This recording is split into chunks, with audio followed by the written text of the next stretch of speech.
Hello sa inyo mga kalods, no? Dito po tayo ngayon sa Barangay Faltic, Tinggalan, Aurora. Ito po guys, no? Medyo pa-selfie-selfie tayo dito sa tabi ng beach, no? Sa inyo mga kalods ay tayo po ay nagko-content, hindi lamang po sa iba't ibang lugar tulad po ng Mount Oro, sa Patag at sa Blue Rock. Ay ito po guys, ay dito tayo ngayon sa lugar po ng Barangay Faltic, Tinggalan, Aurora. Ay ito guys ay kami po ay namamasyal at palakad-lakad dito sa tabi ng dagat. Kaya ito pala guys na mayroon palang kagandahan na itong lugar na tanaw po niyo yung dagat, no? Lalo po na sa mga kalabundukan, no? Yan po yung sinasabi nilang bundok ng Umiray, no? Dito guys sa gilid nito, ayan po yung mismong bayan po mismo ng Tinggalan, Aurora, no? Ang karamihan dito guys yung mga bangka na dumadaong dito sa kanilang port ay yan ay karamihan ay mga mangingisda, no? Karamihan po dito nangingisda po yung ating mga kababayan. Dito po sila kumukuha ng isda, no?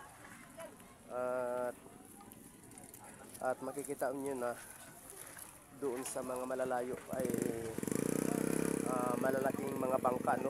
So, doon sa pinakadulo, itong gilid ay karamihan po ay dito po sila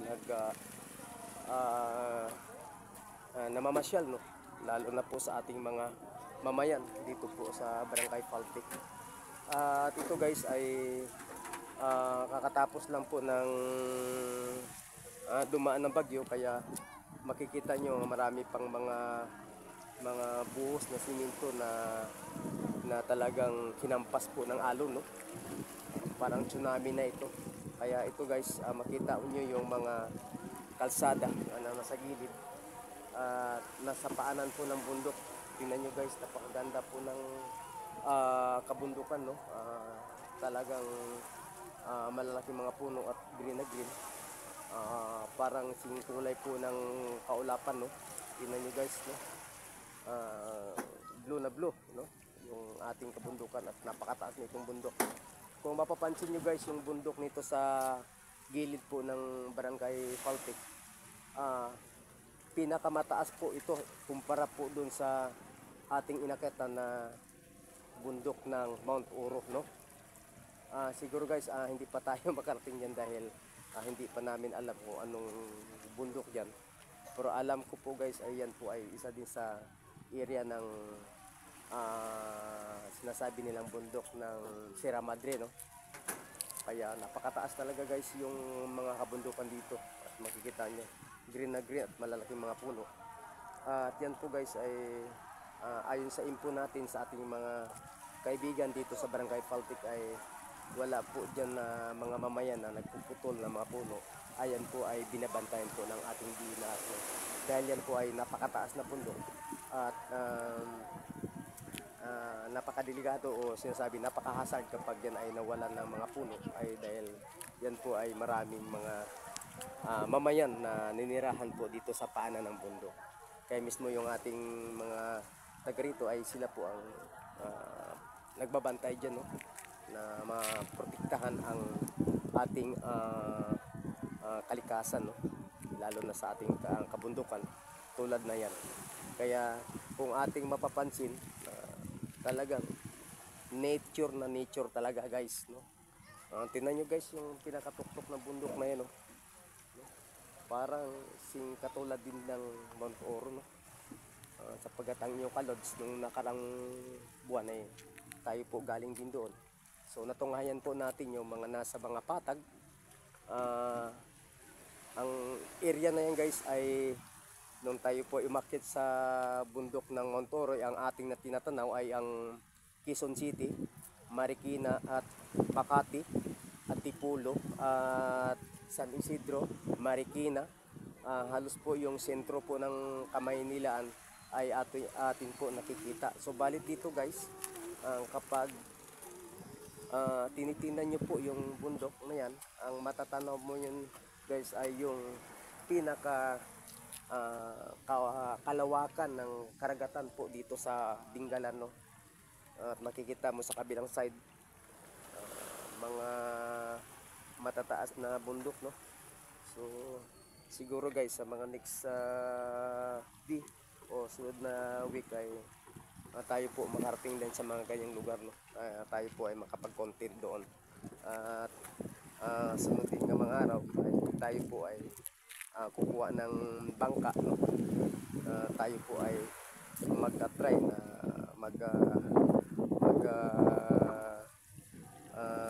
daong sa pinakakalagitnaan po ng dagat, no? Dahil sa ganitong oras guys ay nasa 5 PM na po, no? Ay ramdam natin kahit sabihin natin ay mayroon pong araw na sumisikat at medyo may konti pang init, subalit yung makikita po o maramdaman po natin yung hampas po ng hangin, yung simoy ng hangin ay napakalamig, no? Napakalamig ang simoy ng hangin dito sa area. Kaya kung kayo guys na may pagkakataon na kayo po ay makadaong sa mga katulad nitong mga beach, no? Kapag ikaw ay nakaupo dito ay ramdam mo yung sabihin natin yung galak, no, na maramdaman mo na kapag ikaw ay paupo-upo dito sa mga malalaking mga tipak na bato. At sabihin natin guys na minsan kapag tayo ay na-stress o tayo po ay makikita natin sa Kamaynilaan, no, na napakaraming tao, talagang mafe-feel mo na parang usok na ang iyong maamoy doon. Subalit dito guys, kapag dito ka paupo-upo sa lugar nito ay ramdam mo yung fresh na fresh po yung hangin, no? Tulad nito,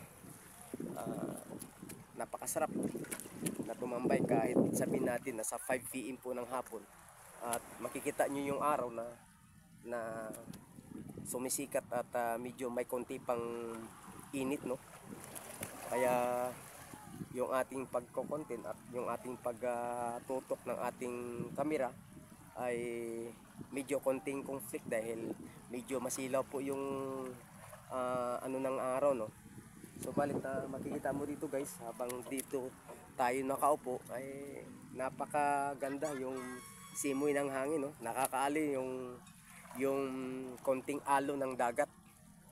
Kaya kapag kayo po ay makapagpamasyal tulad nito kasama ng inyong mga pamilya, sa inyong mga anak, o kayo po ay may mga kasintahan, nagmamahalan, or sa inyong mga kabarkada na nais nyo po magbanding, gala-gala, pasyal-pasyal, pasilpi-silpi dito sa area, ay kayo po ay guys ay malilibang, no?